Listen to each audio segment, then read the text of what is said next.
Saat kita bingung, kalau kita bergumul dengan logika saja, kita akan tersesat. Bawa semua pertanyaanmu kepada Tuhan. Jangan kecewa sama Tuhan dulu. Bawa segala keraguan, kebimbanganmu. Ngomong sama Tuhan begini, bukan aku mau meragukan Tuhan. Bukan aku mau bimbang akan janji, bukan Tuhan. Tapi tolong ajari dengan senang hati, Tuhan itu akan mengajarimu. Karena Tuhan itu lemah lembut dan rendah hati. Tuhan itu gak main marah-marah. Hai kamu yang kurang beriman. Kalau kita itu datang letih lesu berbeban, salah satu bentuk beban berat dalam jiwa adalah kebimbangan, keraguan, pertanyaan. We have so many questions. Kita datang pada Tuhan. Kalau kita bawa pertanyaan kita pada Tuhan, dan kita rindu dengar-dengaran, dan hati kita mudah diajar, kita akan dibawa Roh Kudus masuk kepada kebenaran. Tapi kesalahan orang bukannya dia itu membawa pertanyaannya kepada Tuhan. Kesalahan banyak kita adalah mempertanyakan Tuhan.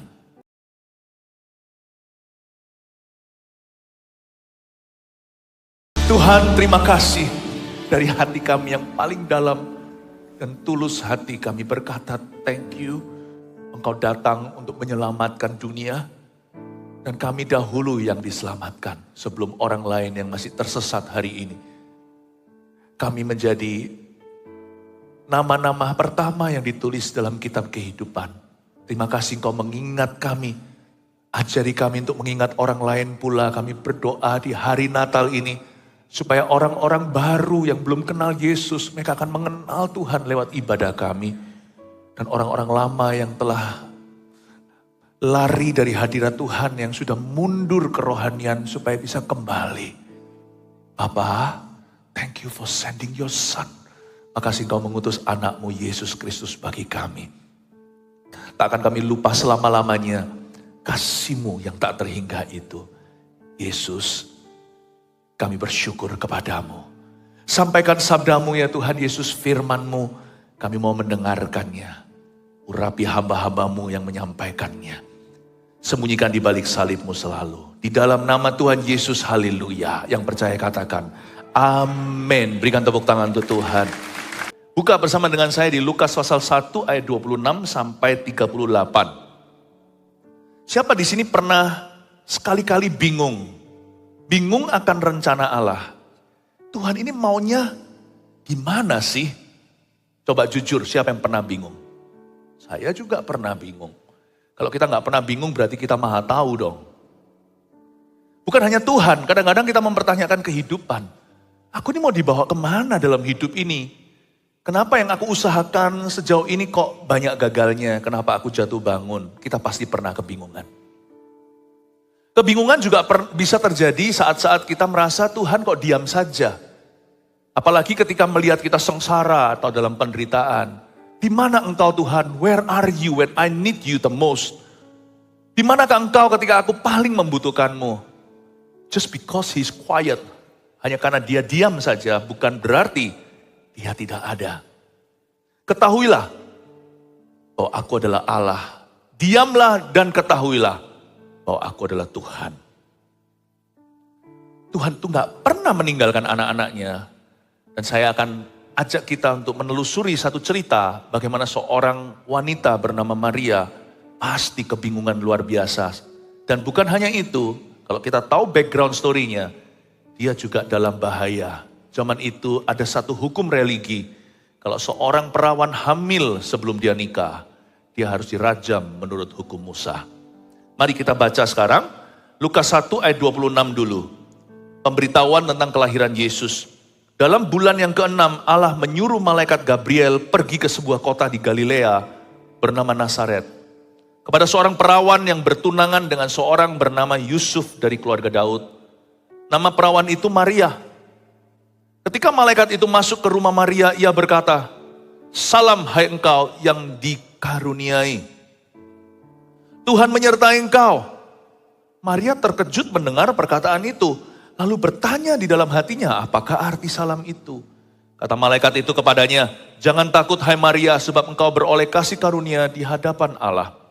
Sesungguhnya engkau akan mengandung dan akan melahirkan seorang anak laki-laki, dan hendaklah engkau menamai dia Yesus. Ia akan menjadi besar dan akan disebut anak Allah yang maha tinggi, dan Tuhan Allah akan mengaruniakan kepadanya tahta Daud, bapa leluhurnya.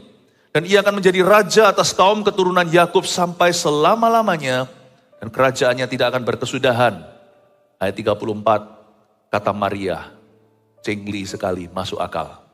Kata Maria kepada malaikat itu, bagaimanakah hal itu mungkin terjadi karena aku belum bersuami? Jawab malaikat itu kepadanya, Roh Kudus akan turun atasmu dan kuasa Allah yang Maha Tinggi akan menaungi engkau. Sebab itu anak yang kau lahirkan itu akan disebut kudus, anak Allah. Dan sesungguhnya Elisabet, sanakmu itu, ia pun sedang mengandung seorang anak laki-laki pada hari tuanya. Dan inilah bulan yang keenam bagi dia, yang disebut mandul itu. Sebab bagi Allah tidak ada yang mustahil. Kata Maria, sesungguhnya aku ini adalah hamba Tuhan.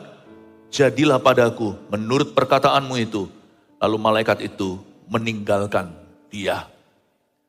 Bagaimana kita sepatutnya berdoa saat kita bingung sesuatu? Atau saat kita bingung sama sekali? Justru jangan mundur dari Tuhan waktu Anda tidak menemukan jawaban. Sebab Tuhan itu kebenaran. Ada tidak ada jawaban, tinggallah dalam kebenaran. Berapa banyak orang Kristen meninggalkan Tuhan? Ceritanya begini, suatu hari dia berdoa, tidak kunjung dapat jawaban. Lalu dia hengkang. Dialah kehidupan. Kalau kita mau hidup dan masih hidup, jangan pernah tinggalkan Tuhan. Bahkan di dalam nama kebingungan. Jangan mengatasnamakan kebingungan lalu Anda meninggalkan Tuhan. Jikalau di sini ada jiwa-jiwa lama yang dahulu pernah aktif, lalu Anda mengalami 1-2 trauma atau dikecewakan oleh manusia. Jangan ikut-ikut lalu kecewa sama Tuhan. Orang adalah orang, Tuhan adalah Tuhan. Anda di pihak siapa? Di pihak manusia atau di pihak Allah? Hari itu sesuatu terjadi pada Maria. Tepatnya dalam bulan ke-6, Allah menyuruh malaikat Gabriel pergi ke sebuah kota di Galilea bernama Nazaret. Dalam bulan yang ke-6, Alkitab itu spesifik ya, Alkitab itu detil. Kadang-kadang bahkan dituliskan tanggalnya, tapi kali ini bulannya, bulan ke-6. Segala sesuatu yang terjadi di hidup kita, semua yang terjadi di dalam hidupku, ajarku menyadari kau selalu sertaku, beri hatiku selalu bersyukur padamu, karena rencanamu indah bagiku. Semua yang terjadi, yang baik maupun yang buruk, di dalam hidupku, ajarku menyadarinya, bahwa kau selalu sertaku, beri hatiku selalu percaya padamu, bahwa rencanamu selalu baik bagiku, bahwa rencanamu indah bagiku. Dalam bulan yang ke-6, harusnya ini menjadi bulan tragedi Maria. Tapi puji Tuhan, Maria diangkat iman. Pangkat anak Tuhan adalah imannya. Apapun terjadi, jangan pernah melihat musibahnya. Lihatlah penyertaan dan janji Allah. Setiap interupsi di dalam hidup kita, misalnya bulan ke-6 kita yang gak tentu bulan Juni ya kan. Ingatlah bahwa Tuhan sudah tahu sebelumnya hal itu akan menimpamu. Jangan panik karena Tuhanmu tidak pernah panikan. Sekalipun jikalau saya beranikan diri berkata demikian, perkara yang terjadi itu karena salah Anda atau salah saya, Tuhan pun tidak gugup menghadapinya. Tuhan tuh maha tahu. Jangan gara-gara kemahtahuannya kita tuduh. Kalau engkau tahu kenapa engkau gak luputkan? Kalau engkau maha kuasa kenapa engkau tidak bebaskan? Gak begitu cara beroperasinya kerajaan sorga. Orang benar harus hidup dari imannya. Dan harus bisa berdoa bahkan saat kebingungan. Pray, tahun depan tahun menabur doa. Kita harus belajar bagaimana berdoa dalam setiap keadaan. Kalau keadaan senang, gampang berdoa.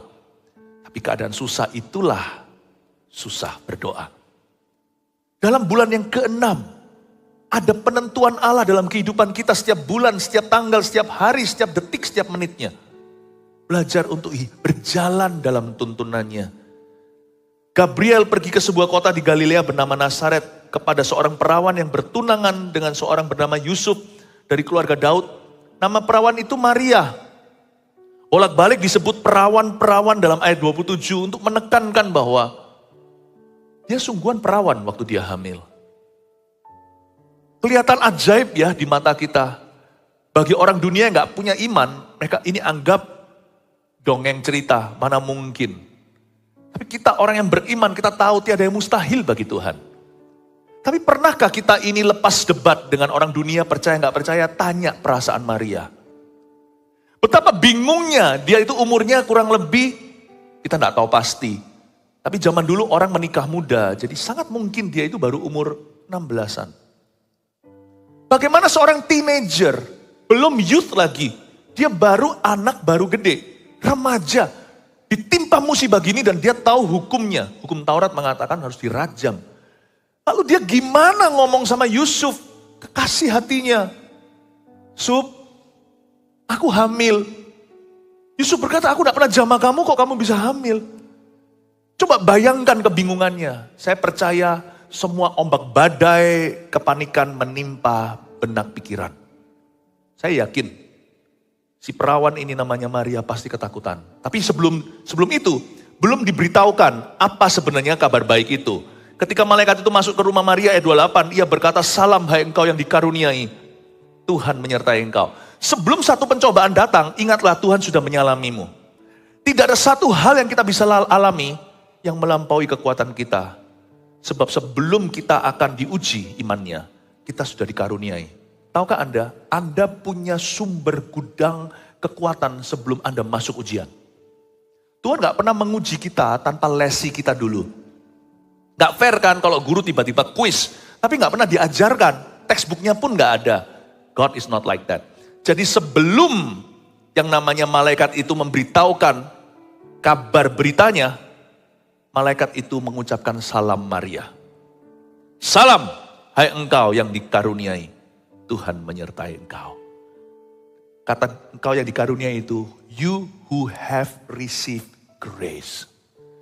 Malaikat mengingatkan Maria, untuk apa yang segera aku beritahukan ini, you have grace enough to receive it. Kamu punya kasih karunia yang cukup untuk menghadapinya. Ingatlah bahwa statusmu itu sudah dikaruniai oleh Allah. Di mata Tuhan kau sudah diindahkan.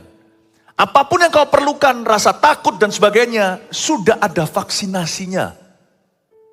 Tahukah Alkitab dari Kejadian sampai Wahyu, kata jangan takut, perjanjian lama, perjanjian baru, ada 365 kali diucapkan.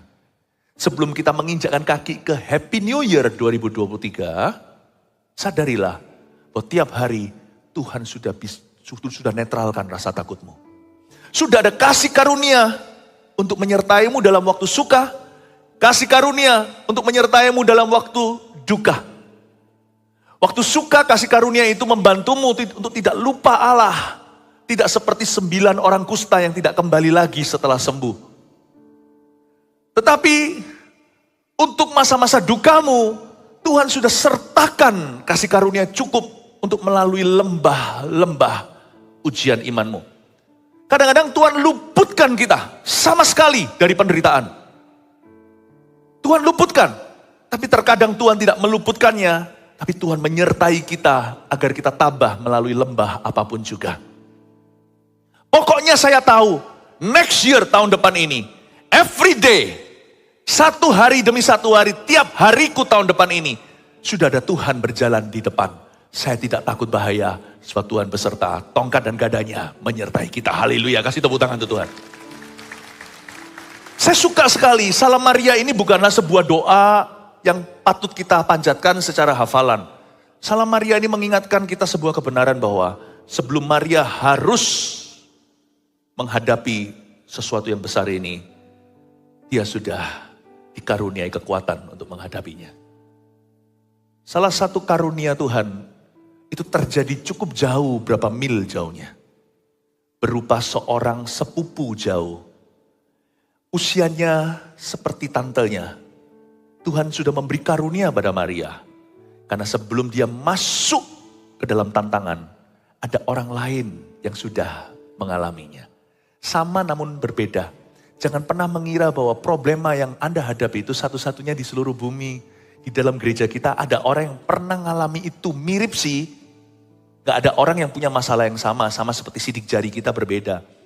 Tapi sudah ada orang yang mendahulimu. Setiap kita dalam masalah sudah ada pendahuluannya. Orang lain yang mengalaminya dan mereka sudah keluar dan mereka sudah menang. Dan Tuhan selalu sertakan karunia ini juga. Sementara kita mengalami pencobaan, ada orang lain, kerabat rohani kita, yang bersama-sama mengalaminya.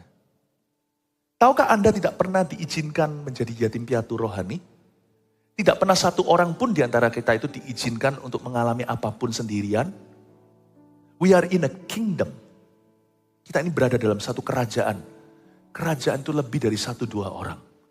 Sadarkah Anda, orang Kristen tidak boleh mengasihani diri sendiri. Orang Kristen tidak boleh melihat musibahnya. Tidak boleh melihat penderitaannya. Orang Kristen harus bisa melihat rancangan Allah di balik semuanya itu. Kamu dikaruniai. Dia belum tahu. Mari kita sekarang dengarkan malaikat break the news. Ayat 29, Maria terkejut mendengar perkataan itu lalu bertanya dalam hatinya, apakah arti salam itu? Apa maksudnya ya? Aku dikaruniai. Kata malaikat itu kepadanya, jangan takut hai Maria. Sebab engkau beroleh kasih karunia di hadapan Allah. Diulang lagi. Malaikat ngerti hati perawan ini rawan. Hati perawan ini, hati wanita ini perlu dilindungi. Makanya malaikat ngomong lagi, jangan takut. Bayangin kalau kita diberitahu, aku ada sebuah kabar untuk kamu. Terserah, menurut kamu kabar baik atau kabar buruk tergantung cara pandangmu. Bro, jangan takut ya. Tambah takut gak kita digituin? Aku punya kabar untuk kamu. Jangan takut tapi ya, jangan takut ya. Tambah takut gak? Tapi kalau malaikat atas nama Tuhan mengucapkan jangan takut sungguhan. Karena Tuhan tidak pernah berdusta. Kalau manusia bisa memberi harapan palsu.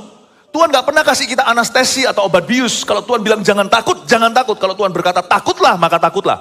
Takutlah akan Allah contohnya. Malaikat berkata jangan takut ya. I'm about to break the greatest news. Aku akan memberitahu kepadamu kabar yang paling besar. Jangan jadi kabar buruk. Kalau hatimu takut, semua kabar baik jadi kabar buruk. Tapi kalau hatimu beriman, kabar buruk pun jadi kabar baik. Jangan takut ya, divaksinasi sekali lagi. 2 kali dia berkata kau dikaruniai sebab engkau beroleh kasih karunia di hadapan Allah. Luar biasa Tuhan kasih boosternya.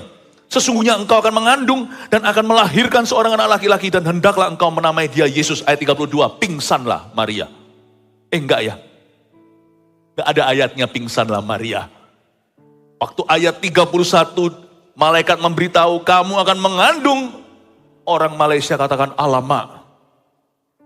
Dan akan melahirkan seorang anak laki-laki dan hendaklah engkau menamai dia Yesus. Ia akan menjadi besar dan akan disebut anak Allah yang maha tinggi. Dan Tuhan Allah akan mengaruniakan kepadanya tahta Daud, bapa leluhurnya. Seketika itu mungkin waktu Maria masih bicara sama malaikat, mungkin dia mulai ngelamun. Pandangannya mulai tidak fokus. Aku mengandung. Lalu mungkin ya, saya imajinasi. Ayat 32 itu malaikatnya lambai-lambaikan tangannya di depan mata. Maria, hei. Tapi ia akan menjadi besar dan akan disebut anak Allah yang maha tinggi. What do you see? Do you see the challenge? Or do you see the promise? Do you see the problem? The potential problems atau potensi masalah ada. Atau kamu melihat Allah. Dia akan disebut anak Allah yang maha tinggi. Dan Tuhan Allah akan mengaruniakan kepadanya tahta Daud bapa leluhurnya. Dan ia akan menjadi raja atas keturunan kaum Yakub sampai selama-lamanya. Dan kerajaannya tidak akan berkesudahan. Maria dari melamun, matanya kosong pandangan. Tiba-tiba merasakan iman. Ayat 34. Tapi Maria punya pertanyaan. Siapa bilang orang kalau beriman itu nggak punya pertanyaan? Iman itu tidak buta. Sekalipun iman itu tidak karena melihat. Iman itu karena mendengar Allah. Kita bisa menjadi orang beriman namun punya pertanyaan. Maria angkat tangan. Sebentar, Pak Guru, ayat 34 kata Maria kepada malaikat itu. Aku punya satu pertanyaan. Bagaimana hal itu mungkin terjadi karena aku belum bersuami? Sorry ya Pak Guru, aku bodoh nih.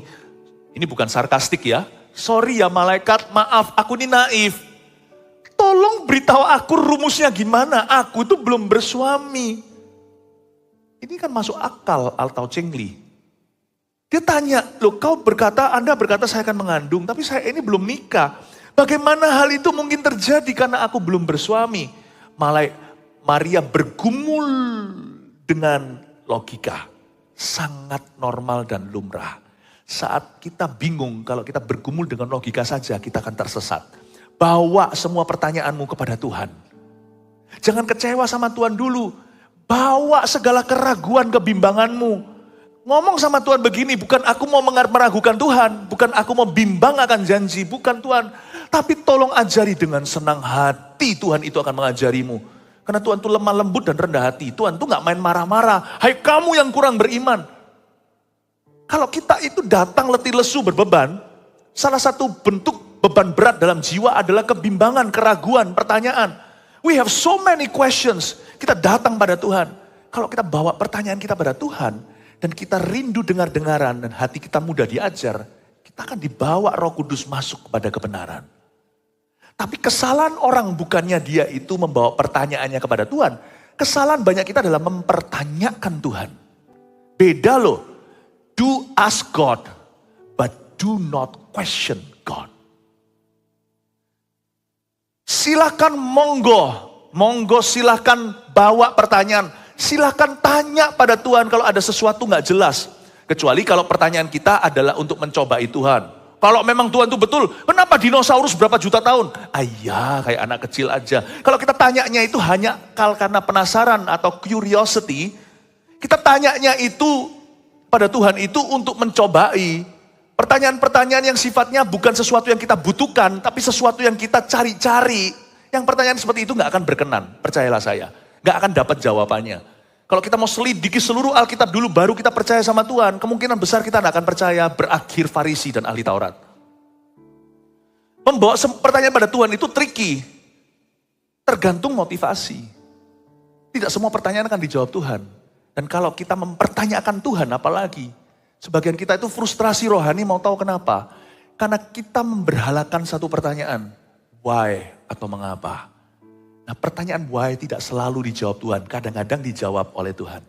Tapi kalau kita mau tahu semua why dulu, segala sesuatu yang bersifat, segala pertanyaan yang lebih ke arah kenapa atau mengapa, kalau kita mau tanya yang itu baru puas, kita tidak akan pernah menemukan jawabannya.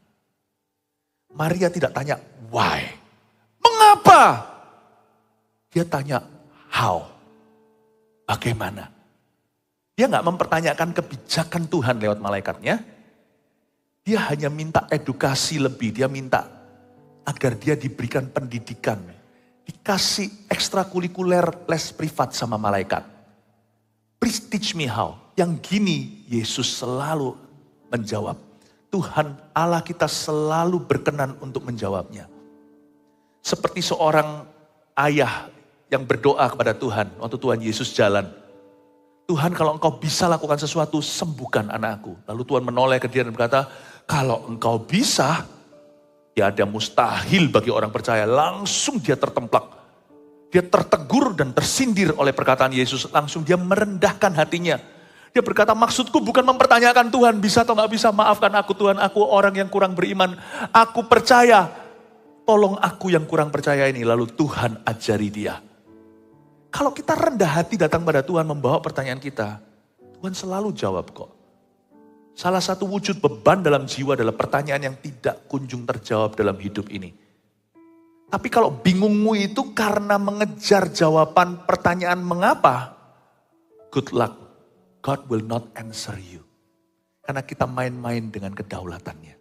Kita coba untuk obok-obok kedaulatan Tuhan. Kadang-kadang kita bukan karena Tuhan tidak mau memberi jawaban, kita nggak ready untuk jawabannya. Kita nggak akan siap untuk menerima jawaban. Karena hati kita di posisi yang salah. Tapi Maria tidak mempertanyakan Allah. Maria membawa sebuah pertanyaan yang masuk akal. Bagaimana hal itu bisa terjadi ya Tuhan, karena aku belum bersuami. Jawab malaikat itu kepadanya, lihat, Roh Kudus akan turun atasmu. Dan kuasa Allah yang maha tinggi akan menaungi engkau. Sebab itu anak yang akan kau lahirkan itu akan disebut kudus, anak Allah. Malaikat straight to the point. Dia tidak bertele-tele menjawabnya. Roh Kudus yang akan melakukannya. Roh Kudus yang akan turun atasmu. Remember church, ingatlah jemaat. Apapun yang mustahil di mata manusia, kalau itu kejadian di hidupmu tahun depan, itu selalu dimulai dengan Roh Kudus turun ke atas hidupmu. Makanya segala sesuatu harus dimulai dengan doa. Segala sesuatu harus mulai dengan doa. Karena doalah persekutuan intim kita dengan Roh Allah. Ayat 36. Dan sesungguhnya Elisabet sanakmu itu, ia pun sedang mengandung seorang anak laki-laki pada hari tuanya. Dan inilah bulan yang ke-6 bagi dia yang disebut mandul itu. Sebab bagi Allah tidak ada yang mustahil. Tunggu sebentar. Ternyata Elisabet, sepupu jauh Maria yang usianya sudah seperti tantenya. Mungkin usianya sudah umur 70 kali. Mengandung 6 bulan anak pertama. Memasuki semester terakhir kehamilan, Maria diberitahu malaikat, "Hei, kamu tidak perlu bergumul sendiri. Ada satu orang yang hamil tapi dia bukan perawan."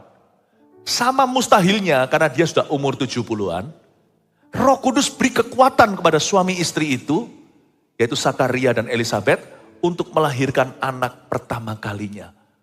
Pernah kamu dengar orang umur 70 melahirkan bayi sehat? Atau hamil sama sekali? Ini dia. Maria berbunga-bunga. So I'm not alone ya Tuhan, aku tidak sendirian. Gak pernah aku izinkan seseorang dalam misi hidup dari Tuhan sendirian. Selalu Tuhan itu sertakan teman, rekan, sepenanggungan. Bukan menanggung penderitaan, menanggung kemuliaan. Tuhan tidak pernah memberikan visi atas hidupmu dan Anda sendiri di dalam visi itu. Allah selalu memberikan teman-teman visi dalam hidupmu. Besi menajamkan besi, manusia dari Allah menajamkan sesamanya. Ingat Bapak Ibu Saudara, tidak boleh ada satupun di antara kita tahun depan merasa lonely atau sendiri. Gak boleh ada di sini yang mengasihani diri sendiri. Gak perlu tuh. Karena seberat-berat Maria harus hadapi. Dan sebesar itu glory yang harus dia tanggung dalam hidupnya.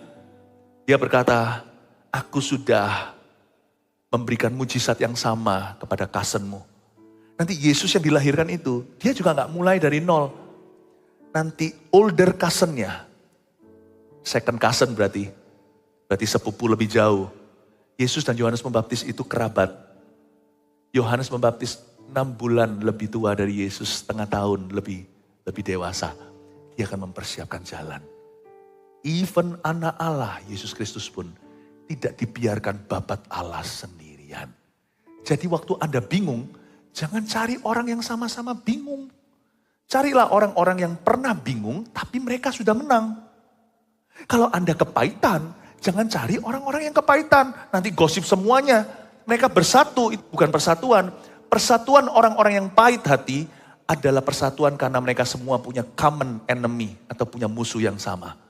Kalau Anda kepahitan, cari orang Kristen yang kemanisan. Amin Bapak Ibu Saudara. Kalau Anda lagi lemah iman, kok malah pergi ke dunia. Mereka gak punya iman. Kok Anda turun kelas, kalau di sini ada orang nyetir bensinnya low, Anda kan ke pom bensin kan? Gak malah bensin yang ada dibocorkan. Kenapa ketika Anda lemah iman, pergi kepada dunia, lari dari Tuhan. Mereka malah justru akan gembosi Anda dan bocorkan imanmu. Kalau Anda kurang iman, datangnya ke CG, datangnya ke gereja, datangnya ke ibadah, datangnya ke orang-orang Kristen yang beriman. Supaya iman kita bisa dikuatkan. Supaya ada orang yang meminjamkan iman kepadamu. Kalau kita di sini sedang salju misalnya, nggak pernah terjadi di Indonesia, kita kedinginan. Masa pergi ke kulkas? Kita harus cari api. Nyalakan api unggun. Nyalakan juga fireplace itu. Hangatkan dirimu. Kalau Anda mau hangat, dekat ke api. Kalau Anda mau berapi-api, dekat ke gereja. Dekat ke persekutuan saudara seiman. Jangan salah. Maria diberitahu sama Tuhan. Kamu ke situ, ke Elisabet. Supaya kamu belajar dari dia. Karena di mana kamu berada, Elisabet sudah melaluinya. 11-12 lah ya. Bagi Tuhan sama saja tidak ada yang sukar. Membuat satu nenek tua sudah lewat usia melahirkan bisa hamil. Membuat seorang perawan bisa mengandung juru selamat. Bagi Tuhan sama saja tidak ada yang susah. Dan memang sungguhan kalau Anda baca ayat-ayat berikutnya. Maria akhirnya traveling pergi ke Elizabeth. Dan ketika dia bersama dengan Elizabeth dia 3 bulan. Jadi Maria itu bantu Elizabeth melahirkan Yohanes Pembaptis. Jadi Maria pernah lihat Yohanes Pembaptis pasti. Maria tinggal sama Elizabeth 3 bulan. Elizabeth itu hamil sudah 6 bulan. 6 tambah 3, 9 bulan.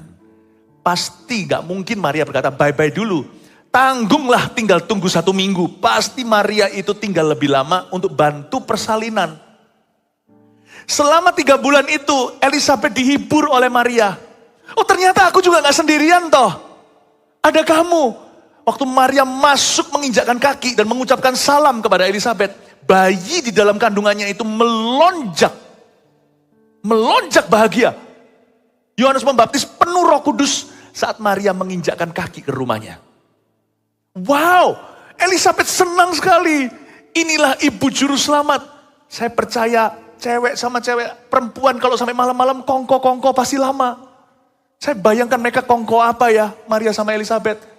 Mungkin Elizabeth mementori Maria. Kamu tahu ya, dulu kami ini gak percaya. Ya, ini loh suamiku. Sampai bisu, ini sekarang gak bisa ngomong. Iya, kenapa Koko Sakaria gak bisa ngomong? Ya, karena dia gak percaya. Malaikat datang sama dia mempertanyakan Tuhan. Loh silakan monggo tanya. Bukan tanya malah mempertanyakan. Lihat dia bisu. Koko Sakaria berkata, iya kamu juga harus percaya. Iya loh Ciel ya panggilannya. Ci Elizabeth, iya loh aku hampir loh mempertanyakan. Loh, gak mungkin lah Tuhan, sekalipun Tuhan mencipta langit dan bumi, masakah Tuhan bisa membuat seorang itu hamil tanpa, seorang wanita hamil tanpa sperma laki-laki? Mana bisa? Untung aku gak jadi ngomong karena waktu aku kecil dulu sekolah, aku belajar Adam dan Hawa. Tuhan menciptakan Adam dan Hawa tanpa papa mama. Oh, iya, berarti bisa. Untung Luci, aku gak ngomong gitu. Ya untung kamu gitu, nanti kalau kamu kayak gitu nanti kamu bisu. Ya. Koko Sakaria di sana. Dimentori. Nanti kalau anak ini lahir, kamu harus gimana gitu. Lalu di situ Yusuf juga ada di sana diberitahu, kamu jaga kekudusan ya. Kamu jaga loh, ini bayi suci disebut anak Allah yang Maha Kudus, tidak boleh ada campur tanganmu. Kamu jaga dia ya, bersedia ya. Iya Ci. Kamu nanti itu harus belajar peka sama Tuhan. Bayi ini tidak tahu nanti gimana, kita saling mendoakan. Nanti Tuhan akan pimpin anakku ini. Belum kasih nama sih. Namanya siapa Ci? Nggak tahu nanti. Tapi Tuhan berkata kasih nama dia Yohanes. Nanti seperti apa perjalanannya kita harus dengar-dengaran. Kamu juga harus dengar-dengaran loh ya Yusuf. Biasanya Tuhan kalau ngomong sama kamu lewat cara gimana? Nggak tahu. Aku pokoknya saleh cari Tuhan. Tiap tahun mesti mempersembahkan korban. Tapi nggak apa-apa, Tuhan tuh punya 1001 cara. Mungkin salah satu tahun nanti disebut tahun mimpi dan penglihatan untuk kamu. Karena Yusuf kan terima berbagai macam suara Tuhan lewat mimpi kan. Tenang aja, Tuhan akan tuntun kamu. Dimentori. Luar biasa loh. Jangan bingung. Tuhan ada mentor-mentor dalam hidupmu, di hidup ini. Jangan bingung. Dan kalau Anda adalah mentornya, jangan selalu memperhatikan masalah sendiri. Masih ada Maria, Yusuf yang lain yang Tuhan sertakan dalam hidupmu. Yang perlu Anda mentori. Jangan bengong sama diri sendiri. Doakan mereka. Amin Bapak Ibu Saudara. Dan Maria berkata seperti ini ayat 38, kata Maria, sesungguhnya aku ini adalah hamba Tuhan. Jadilah padaku menurut perkataanmu itu. Lalu malaikat itu meninggalkan dia. Saya kasih 3 poin untuk Anda bawa pulang sebuah renungan. Doa dalam kebingungan malah berakhir Maria menuai damai. Nomor 1, percayalah bahwa di balik setiap interupsi hidup ada tujuan mulia. Tuliskan itu. Jangan terkejut. Orang yang jalan sama Yesus tidak bisa terkejut 100%. Karena tidak ada kejutan buat kita, orang-orang percaya. Tuhan sudah jalan di depan. Mau entah itu terjadi di bulan 3, kayak bulan 6, bulan 9. Kalau saya jalan sama Tuhan, God is already there. Ada dua skenario kejutan yang mungkin terjadi. Yang pertama, suatu skenario kejutan yang terjadinya di luar, berada di luar pengaruh kita. Sesuatu menimpa. Yang kayak gitu itu ada kasih karunia Allah nanti. Tapi juga ada kejutan yang terjadi di hidup kita karena ulah kita sendiri atau kesalahan. Itu pun ada anugerahnya. Amin Bapak Ibu Saudara. Meskipun Anda bisa berkata di sini, tapi aku ini kan ngalami begini juga karena salahku. Sekalipun karena salah Anda, konsekuensi yang terjadi nggak terduga. Kalau Anda kembali pada Tuhan, selalu Tuhan menyediakan jalan keluarnya. Apalagi kalau itu bukan karena ulahmu atau ulahku. Kalau sesuatu terjadi dan menimpa kita, pasti ada anugerah yang luar biasa yang Tuhan sediakan dalam kehidupan kita. Jangan takut apa yang terjadi di dunia ini. Jangan pandang dunia. Pandang janji Allah. Kemarin terjadi COVID, pandemi semuanya. Orang yang berjalan dengan iman ada pemeliharaan. Ada perlindungan Tuhan. Ada rencana Tuhan. Siapa sangka lewat masa-masa pandemi itu begitu banyak jiwa diselamatkan lewat gereja kita. We did not know, kita tidak tahu. Kita tidak ada satu orang pun bisa memprediksikan apa yang akan terjadi pada dunia. Kalau Anda tanya sama saya 2023 itu tahun yang baik atau tahun yang suram? Sama sajalah tiap tahun sami mawon. Alkitab mengatakan di kitab Pengkhotbah di bawah kolong matahari ini, tidak ada sesuatu yang baru. Peduli amat tahun depan itu tahun naga, tahun ayam, tahun cicak. Setiap tahun itu ya unda-undi, pasti ada suka ada dukanya. Cuman perbedaannya, kita yang bingungan tahun ini dan tahun-tahun yang lalu, tahun depan jangan bingung lagi. Kita harus jadi umat yang beriman tahu bahwa segala interupsi di hidupku, entah bulan 3, bulan 9, atau bulan 6, aku tahu ada maksud dan tujuan Tuhan di dalamnya. Ku tidak takut lagi. Hadapi hari esok karena Tuhan sudah ada di sana. Nomor 2, bertanyalah jika kurang mengerti atau kurang paham. Tapi jangan menghina Allah. Ask God, tanya Tuhan, jangan tertawa. Lihat tuh Sarah, dia tertawa ditegur sama Tuhan kan. Kamu akan hamil. Dia dengar malaikat, mirip dengan cerita ini. Tapi di perjanjian lama. Abraham yang ngobrol sama malaikat, beberapa utusan sorga. Dia nguping dari pintu rumah. Sarah tertawa. Salah satu daripada malaikat-malaikat itu adalah Yesus Kristus, penampakan anak Allah di perjanjian lama. Langsung Tuhan bilang sama Abraham, istrimu itu tertawa. Makanya anak mereka dikasih nama Ishak. Don't laugh. If you don't understand, ask. Do not mock. Kalau kita nggak ngerti, tanya. Jangan menghina. Zakaria juga sama, dia nggak percaya. Mana mungkin Tuhan, aku tahu Engkau Maha Kuasa, tapi I think this is beyond your limit lah. Ini di luar batasmu lah. Saya jadi ingat hamba seorang raja, ketika Elisa berkata, besok by this time, waktu yang sama, tepung yang paling mahal itu hanya harganya sekian sikal. Sedangkan sekarang sedang kelaparan, Yerusalem dikepung musuh. Maafkan, tapi kotoran manusia itu harganya aja mahal. Kotoran manusia, mereka makan bayi sendiri zaman perang itu gila. Mana mungkin besok gandum jadi murah dalam 24 jam. Lalu kata-kata dia salah. Tanya kalau nggak ngerti, tanya kayak sama si Nabi. Maksudnya Tuhan gimana ya? Oke Tuhan, bilang sama Tuhan, sekalipun aku nggak ngerti gimana hal itu bisa terjadi. Nggak masuk ke nalar dan akalku. Namun kalau Engkau yang berfirman, aku percaya terjadilah padaku sesuai dengan firman-Mu. Dia enggak. Dia menghina dan berkata, sekalipun Tuhan mencipta langit dan bumi, mana mungkin hal itu terjadi. Jadi pribadi dong sama Tuhan. Kita kalau nggak ngerti, jangan diubah menjadi personal dengan Tuhan. Mana mungkin kau bisa? Mana mungkin? Gak masuk akal tuh firman. Never do that. Do not point. Jangan sampai menuju ke sorga dalam ketidakpercayaan. Sebab tanpa iman, kau tidak bisa berkenan. Kalau kita kurang iman, minta iman sama Tuhan. Kurang ngerti, tanya sama Tuhan. Untungnya Maria tanya, bagaimana hal itu mungkin terjadi? Tolong aku ini diberikan edukasi. Didik aku yang kurang ngerti. Kalau kita ada sesuatu yang kurang paham, bertanyalah. Tapi jangan pernah menghina Allah. Amin Bapak Ibu Saudara? Bukannya tambah clear, nanti tambah bingung kalau kita menghina Tuhan. Yang ketiga, berdoalah dalam Roh Kudus hingga hati menang dan damai sejahtera. Kalau Anda ragu, bingung, kalau lagi bingung, saya kasih satu alamat. Masuklah ke kloset doamu sendiri. Sekalipun jikalau kloset doa itu misalnya kalau Anda lagi bepergian, kamar cuma satu, hotel, suami, istri, anak, masuklah ke WC. Tutuplah itu pintu toiletnya. Berlututlah di sana atau di sebelah bathtubnya. Masuklah ke pintu, tutup di belakangmu. Berdoalah hingga hatimu berserah. Sampai bisa bilang seperti ini kayak Maria. Ya Tuhan, ya wis, ya sudah. Kalau engkau berfirman, terjadilah sesuai dengan firmanmu. Aku kan cuman hambamu. Kalau bingung, jangan malah justru menyebarkan kebingungan. Kalau kita lagi ragu atau bimbang, jangan keluar dari rumah. Malah justru haha, hihi, haha. Malah menyebar kekeruhan. Kalau Anda lagi bingung, masuk ke ruang doamu. Berdoa di dalam Roh Kudus. Yang bisa bahasa roh itu keuntungan. Bangunlah dirimu di atas dasar imanmu yang paling suci dengan berdoa di dalam roh. Kata firman Tuhan di perjanjian baru. Kalau saya lagi bingung, saya komat kamit berbahasa lidah sampai hati saya plong. Saya tidak keluar dari ruang doaku.